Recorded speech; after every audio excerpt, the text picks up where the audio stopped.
Speed limits on UK roads. There are two default speed limits that we should follow. A road with streetlights along it, the default is 30 miles per hour, and a road without streetlights along it, the default is national speed limit. If you live in Wales, a road with streetlights has a default of 20 miles per hour. The national speed limit varies for the type of vehicle. For cars and motorcycles, when on a single carriageway, the national speed limit is 60 miles per hour. When on dual carriageways and motorways, the national speed limit is 70 miles per hour. A single carriageway is a road that has no physical barrier down the middle. For example, it could have a painted white line or even be a single track road.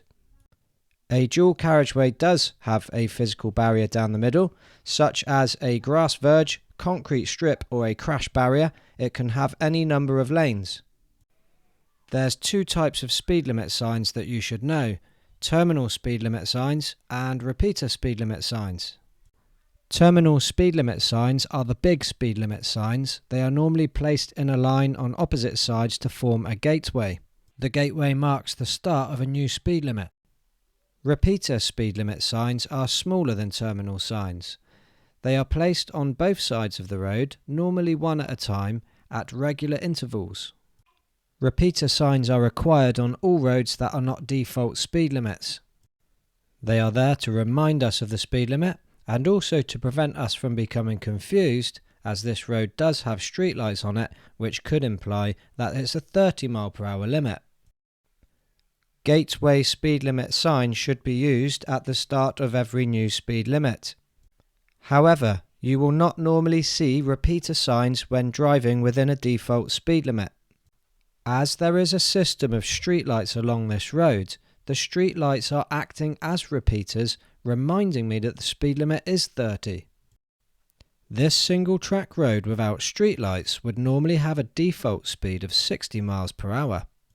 But the repeater sign is telling me the speed limit is 30 miles per hour.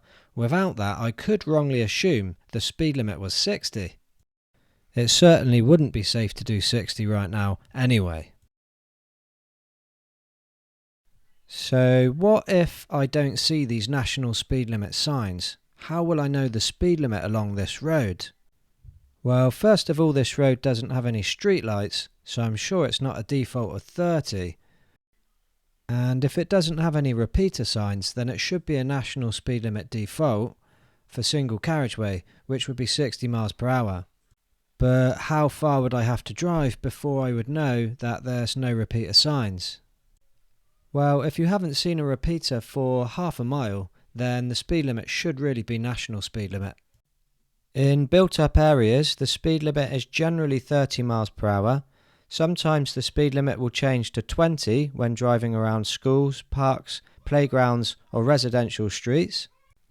There is another type of sign, which is not a speed limit sign, but an advisory maximum speed sign.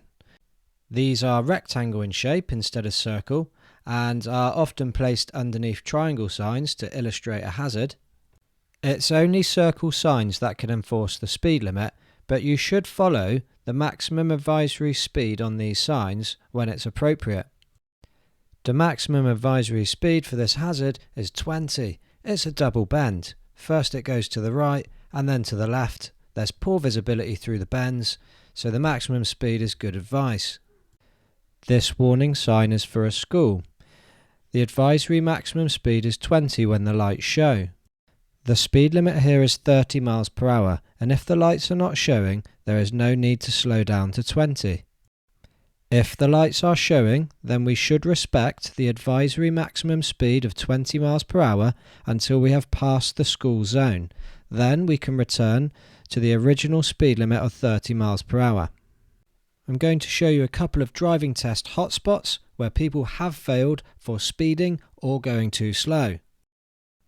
I'm going to take the next left into Monkton Heathfield. As we turn into the road, there are two terminal signs saying a 20 mile per hour speed limit. The road has a system of streetlights along it, which the default speed limit would normally be 30, and it doesn't look like the type of road which would normally be a 20 miles per hour limit. There isn't a repeater sign until we reach the top of the hill, and I'm often telling learners in driving lessons to slow down in this speed limit because they didn't see the terminal signs at the start of the speed limit. Driving a few miles an hour over the speed limit will likely result in a test fail.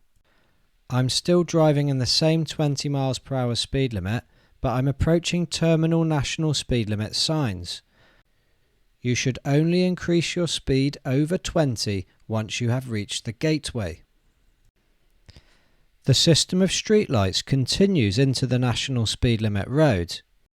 Continuing to drive along this road at the previous speed limit of 20 miles per hour will likely result in a test fail, as it is far too slow for this straight.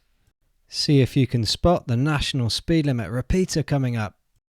Sneaky one! We're now approaching the dual carriageway. The national speed limit continues into the dual carriageway, and this means the speed limit automatically goes up to 70 miles per hour. Driving too slowly along the dual carriageway can cause a serious hazard to the traffic behind, especially if they cannot overtake you.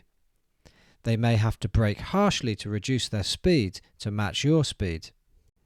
If you were doing less than 50 miles per hour along this stretch of dual carriageway, it could result in a test fail for driving too slow. No more speed limits for today. And if you're still watching at this point, I salute you. I know you're going to pass your driving test first time because you've watched all the way to the end of my video. If you found this video helpful, subscribe to my channel for future content to help you pass your driving test.